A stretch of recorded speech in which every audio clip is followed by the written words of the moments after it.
नमस्ते दोस्तों, आज आपके सामने प्रस्तुत है एक और सत्य घटना। आज की इस सत्य घटना में आप जानेंगे कि आखिर क्यों और कैसे कुछ आत्माएं भटकती हैं और उन्हें मुक्ति के लिए कितना लंबा इंतज़ार करना पड़ता है। तो चलिए सुनते हैं आज का सत्य अनुभव। तो चलिए सुनते हैं आज की सत्य घटना। भक्ति सिद्धांत सरस्वती गोस्वामी ठाकुर प्रभुपाद के एक शिष्य थे, शील भक्त गौरव बैखांस महाराज। ये घटना उस समय की है जब पूज्यपाद बैखांस महाराज जी का संन्यास नहीं हुआ था। बैखांस महाराज उड़ीसा के राजगुरु थे। एक बार बैखांस महाराज किसी गांव से गुजर रहे थे। अंधेरा होने पर उन्होंने एक पान की दुकान वाले से पूछा, मैं एक रात आपके गांव में ठहरना चाहता हूँ, क्या आप उसकी व्यवस्था कर सकते हैं? या कृपया मुझे बताएं कि किसके घर जाने से ये व्यवस्था हो सकती है। पान वाले को ना जाने क्या सूझी और उसने कहा, हाँ हाँ क्यों नहीं, हमारे गांव में एक मकान खाली पड़ा है, हम पूरी हवेली आपको दे देते हैं, आप वहाँ पर विश्राम करें।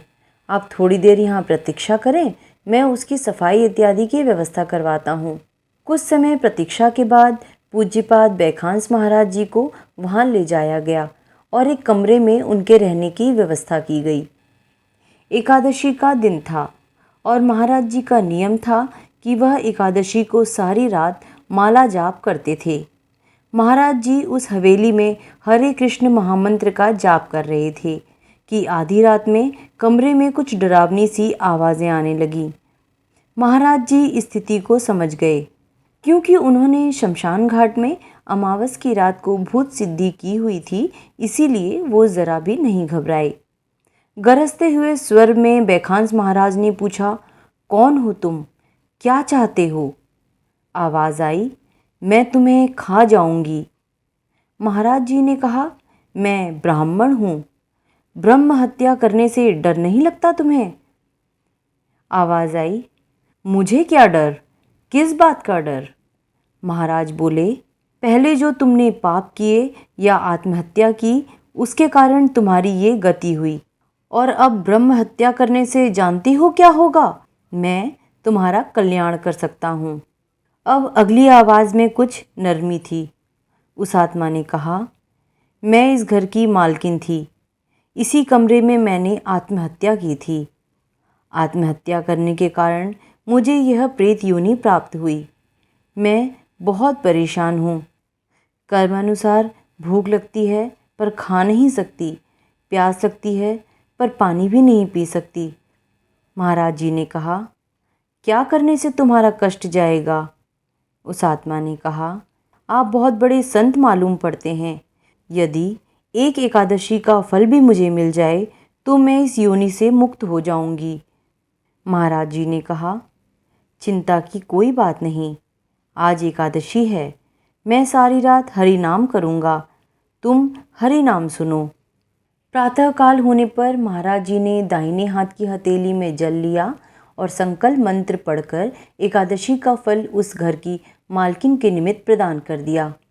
सारे दिन की थकान, पूरी रात हरि नाम का सिमरण करने के बाद महाराज जी विश्राम करने लगे। इधर गांव में प्रातःकाल जब ये बात लोगों को पता लगी कि पान वाले ने किसी महात्मा को भूत हवेली में ठहरा दिया है, तो सारे चिंतित हो गए। सभी को यह विश्वास था कि पहले की तरह भूत ने इस महात्मा को भी मार दिया होगा और पान वाले को भला बुरा कहने लगे। साथ ही लोगों को ये भी डर था कि वे एक राजगुरु हैं, उन्हें कुछ होने से राजा हमें दंड देंगे। बहुत ही बातचीत के बाद ये निर्णय लिया गया कि पहले हवेली में जाया जाए और देखा जाए, यदि कोई अशुभ घटना घटी है तो हम पान वाले को आगे करके क्षमा मांगते हुए राजा को सारी बात बता देंगे। दरवाज़ा खटखटाया गया। अंदर से कोई आवाज़ नहीं आई। सभी अनहोनी घटना को सोचकर घबरा गए, परंतु लगातार दरवाज़ा खटखटाने से अंदर से उच्च स्वर में हरि नाम की आवाज़ आई और महात्मा जी ने दरवाज़ा खोला। महात्मा जी को जीवित देखकर सभी की जान में जान आई। उन्होंने राजगुरु जी को पूछा, आप ठीक ठाक हैं? रात को कोई असुविधा तो नहीं हुई? राजगुरु ने कहा, नहीं, कोई असुविधा नहीं। इस घर की मालकिन बहुत परेशान थी। मैंने एकादशी का संकल्प करके उसे पिशाच योनि से मुक्ति दिला दी है। सभी राजगुरु से पिशाच के उद्धार की बात सुनकर हैरान हो गए और श्रद्धा से उन्हें प्रणाम करने लगे। तो देखा आपने कैसे प्रभु नाम से हम किसी को भी मुक्ति दे सकते हैं। तो दोस्तों, फिर मिलेंगे एक और सत्य कथा के साथ। तब तक अपना ख्याल रखिए, सुखी रहिए, प्रभु प्रेम में मस्त रहिए। धन्यवाद।